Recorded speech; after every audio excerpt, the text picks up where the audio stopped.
ഇവിടെ ശ്രീകിഷോർ, രണ്ട് ചിന്താധാരകൾ ബംഗ്ലാദേശിൽ ഉണ്ട്. ഒരു ചിന്താധാര വളരെ വൈബ്രൻ്റ് ആണ്, വളരെ എക്സ്പ്ലിസിറ്റ് ആണ്, പൊതുവെ നമുക്ക് കാണാൻ കഴിയുന്നതാണ്. അതാണ് ഒരു റാഡിക്കൽ ഇസ്ലാമിസ്റ്റ് ഒരു മൈൻഡ് സെറ്റ് പ്രതിനിധീകരിക്കുന്ന യുവ വിഭാഗങ്ങൾ, പ്രത്യേകിച്ച് വിദ്യാർത്ഥികൾ എന്ന് പറയപ്പെടുന്ന വിഭാഗങ്ങൾ. അവരെല്ലാവരും വിദ്യാർത്ഥികളൊന്നുമല്ല. ആ ഒരു മൈൻഡ് സെറ്റ് ഇപ്പോൾ അവർ ഡോമിനൻ്റ് സ്പേസാണ്. പക്ഷേ വളരെ ഒരു ഡോർമെൻ്റ് ഒരു സെക്യുലർ സ്പേസ് അവിടെയുണ്ട്. അതാണ് ഷെയ്ഖ് ഹസീന എക്കാലത്തും പ്രതിനിധാനം ചെയ്തിരുന്ന, മുജിബുർ റഹ്മാൻ വിഭാവനം ചെയ്തിരുന്ന ഒരു സെക്യുലർ ക്രെഡൻഷ്യൽസ് ഉള്ള ഒരു മൈൻഡ് സെറ്റുണ്ട്. അതിന് ഉയർന്നു വരാനാവാത്ത രീതിയിൽ ഒരു സ്ട്രക്ചറൽ വയലൻസിലേക്കാണ് പോയിരുന്നത്. ഒന്ന്, ഹൈന്ദവ ന്യൂനപക്ഷങ്ങൾക്കെതിരെയുള്ള സംഘടിതമായ ആക്രമണങ്ങൾ. രണ്ട്, ബംഗ്ലാദേശിൻ്റെ ഇപ്പോഴത്തെ ആ യൂണിറ്റ് ഗവൺമെൻറ്റിനെ തിരുത്താൻ ശ്രമിക്കേണ്ട ഷെയ്ഖ് ഹസീനയുടെ അനുയായികൾ, അത് ബംഗ്ലാദേശിൻ്റെ അവാമി ലീഗിൻ്റെ അണികൾ, അവരെ ഒരു രീതിയിലും മുന്നോട്ട് വരാൻ ആവാത്ത രീതിയിൽ അവരെ ബംഗ്ലാദേശിൻ്റെ രാഷ്ട്രീയത്തിൽ നിന്ന് പൂർണ്ണമായി പടിയടച്ച് വിണ്ടം വെച്ചിരിക്കുന്നു. കൾട്ടാണല്ലോ അവിടെ. അതൊരു കൾട്ടാണ്. അതേസമയം മറ്റൊരു പാർട്ടിയും കൂടെ ഉണ്ട്.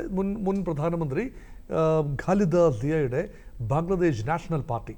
ആ നാഷണൽ പാർട്ടി വലിയൊരു ശക്തി തന്നെയാണ്. തീർച്ചയായും ഈ രണ്ട് ലേഡീസ് തമ്മിലുള്ള, ഖാലിദ സിയയും ഷെയ്ഖ് ഹസീനയും തമ്മിലുള്ള ഒരു പോരാട്ടമായിരുന്നു. കഴിഞ്ഞ ഏതാണ്ട് 2-3 പതിറ്റാണ്ട് കാലത്തെ ബംഗ്ലാദേശ് രാഷ്ട്രീയം അങ്ങനെയായിരുന്നു. പുതിയൊരു പാർട്ടി കൂടിയുണ്ട്, നാഷണൽ സിറ്റിസൻസ് പാർട്ടി. അങ്ങനെ ഒരു പാർട്ടി കൂടി ബംഗ്ലാദേശിൽ ഫോം ചെയ്തിട്ടുണ്ട്. അപ്പോൾ ഇവിടെ ഒരു കുഴഞ്ഞു മറിഞ്ഞൊരു രാഷ്ട്രീയ അന്തരീക്ഷമുണ്ട്. പക്ഷേ തിരഞ്ഞെടുപ്പ് എന്ന് പറയുന്നത് യഥാർത്ഥത്തിൽ 6 മാസം സമയം കൊടുത്ത് ആ തിരഞ്ഞെടുപ്പ് നടത്താനായി കൊണ്ടുവന്ന മുഹമ്മദ് യൂനിസ്, അദ്ദേഹത്തിന് സ്വാർത്ഥമായ അജണ്ടകൾ വ്യക്തിപരമായി ഉണ്ടെന്ന് ഞാൻ കരുതുന്നില്ല. പക്ഷേ അദ്ദേഹം ഒരു പോസിറ്റീവ് ഫ്രെയിമിലാണ് വന്നത്. അമേരിക്കയുടെ ഭരണകൂടം അദ്ദേഹത്തിനെ അനുഗ്രഹിച്ച് ആശീർവദിച്ച് വിട്ടതാണ്. പക്ഷേ അതേ അനുഗ്രഹം ഡൊണാൾഡ് ട്രംപ് എന്ന വ്യക്തിയുടെ ഭാഗത്ത് ഇപ്പോഴും ഉണ്ടെന്ന് കരുതാനാവില്ല. അത് തൻ്റെ മുൻഗാമിയാണ്. അതാണ് ഞാൻ നേരത്തെ എടുത്തു പറഞ്ഞത്.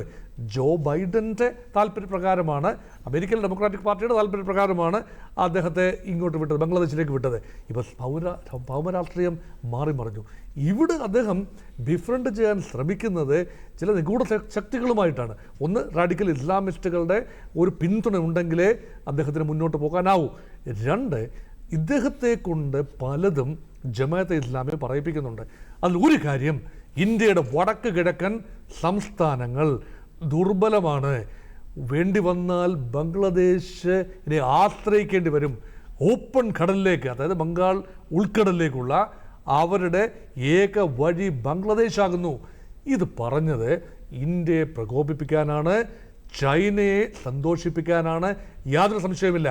അത് മാത്രമല്ല, മറ്റൊരു കാര്യം കൂടി ഉണ്ട്. ഇപ്പോൾ നേരത്തെ ഇവിടെ ഡോക്ടർ അനിൽകുമാർ സൂചിപ്പിച്ച ചിക്കൻ നെക്ക് പ്രദേശം, അതായത് സിലിഗുരി പാസ് എന്ന് പറയുന്ന ബംഗാളിൽ നിന്നും ആ ഒരു ഇതെല്ലാം കൂടുന്ന 4 രാജ്യങ്ങൾ കൂടുന്ന ജംഗ്ഷനല്ലേ അത്. അതായത് ഭൂട്ടാൻ, നേപ്പാൾ, ചൈന, ബംഗ്ലാദേശ്, ഈ 4 രാജ്യങ്ങളുടെ സംഗമവേദിയായ ആ ഒരു സിലിഗുരി പാസ്, അത് ഇന്ത്യയുടെ കൈവശമാണ്, ഇന്ത്യയുടെ ഭാഗമാണ്. ഇന്ത്യയിൽ നിന്നും വടക്ക് കിഴക്കൻ സംസ്ഥാനങ്ങളിലേക്ക്, മുഖ്യധാര സബ് കോണ്ടിനെൻ്റൽ ഇന്ത്യയിൽ നിന്നും പോകണമെങ്കിൽ ചിക്കൻ നെക്കുണ്ട്. ആ ചിക്കൻ നെക്കിലേക്കാണ് ചൈനയുടെ കണ്ണ്. അപ്പോൾ പറയാതെ പറഞ്ഞു വെക്കുന്നത്, ഇന്ത്യക്കുൾപ്പെടെ മുഹമ്മദ് യൂനുസ് അല്ലെങ്കിൽ പ്രത്യേകിച്ച് ഫണ്ടമെൻ്റലിസ്റ്റുകളുടെ പ്രേരണയാൽ പറഞ്ഞു വയ്ക്കുന്നത്, ബംഗ്ലാദേശിനെ ഒരു പരിധിയിൽ കൂടുതൽ ബുദ്ധിമുട്ടിക്കാൻ ശ്രമിക്കുകയാണെങ്കിൽ ചൈനയുടെ സഹായത്തോടു കൂടി ഇന്ത്യയുടെ വടക്ക് കിഴക്കേക്കുള്ള ആക്സസ് ഞങ്ങൾ വിചാരിച്ചാലും ഒരുപക്ഷെ അടയ്ക്കാൻ സാധിക്കും. ഇത് വാക്കാൽ പറയുന്നതല്ല, മറിച്ച് വ്യംഗ്യമായി പറഞ്ഞു വയ്ക്കുന്നതാണ്. അതോടൊപ്പം ചേർത്ത് വായിക്കേണ്ടതാണ് നേരത്തെ ഇവിടെ സൂചിപ്പിച്ച ആ ഒരു റഖൈൻ കോറിഡോർ, ബർമയിലെ റഖൈൻ പ്രവിശ്യ, അത് നമുക്കറിയാമല്ലോ. അപ്പോൾ അവിടെ നിന്ന് ബംഗ്ലാദേശിൽ നിന്നും ആക്സസ് ഉണ്ടാകാം, അല്ലെങ്കിൽ നേരിട്ട് ചൈനയിലേക്ക് ആക്സസ് പോകാം. എന്തുകൊണ്ടാണ് സൈന്യത്തിന് അത് വലിയ താല്പര്യമില്ലാത്തത്? താല്പര്യമില്ലാത്ത ഇന്ത്യയോട് താല്പര്യമുള്ള സൈന്യമാണ്. ഇന്ത്യയുടെ താല്പര്യങ്ങൾ, അമേരിക്കയുടെ താല്പര്യങ്ങൾ, ഇതൊന്നും തന്നെ അവിടെ അത് റെപ്രസെൻറ്റ് ചെയ്യാൻ ഇപ്പോൾ സൈനിക മേധാവി മാത്രമേ ഉള്ളൂ. അമേരിക്കയുടെ, നേരത്തെ പറഞ്ഞല്ലോ, അമേരിക്കയുടെ താല്പര്യങ്ങൾ മുഹമ്മദ് യൂനിസിലൂടെ സംരക്ഷിക്കപ്പെടും. അത് പെടില്ല.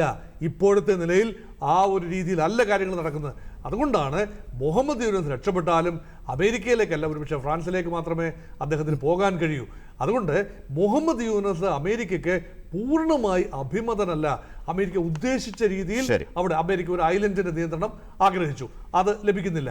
അതുമാത്രമല്ല ആ ഒരു കോറിഡോർ ഉൾപ്പെടെയുള്ള കാര്യങ്ങൾ ചൈനയ്ക്ക് അഡ്വാൻറ്റേജസ് ആയിട്ട് വരും എന്നതുകൊണ്ടാണ് സൈനിക മേധാവി വഖറുസമൻ ശക്തമായി പറഞ്ഞിരിക്കുന്നത് that will be a bloody corridor, that will not happen, that cannot happen, I will not let it happen എന്ന് പറയുമ്പോൾ അതിനർത്ഥം എന്താ? അദ്ദേഹം രാഷ്ട്രീയ കക്ഷികൾക്ക് അനഭിബന്ധനായി മാറിയിരിക്കുന്നു, സൈന്യത്തിന് അനഭിബന്ധനായി മാറിയിരിക്കുന്നു, അമേരിക്കയുടെ പിന്തുണ ഒരുപക്ഷെ കിട്ടത്തുമില്ല. അങ്ങനെ താൻ പിന്നെ എന്തിനാണ് വെറുതെ ഒരു ഭാരമായി അവിടെ ഇരിക്കുന്നത്? അതുകൊണ്ട് താൻ അങ്ങ് മാറിയേക്കാം എന്ന രീതിയിലാണ് കാര്യങ്ങളുടെ പോക്ക്.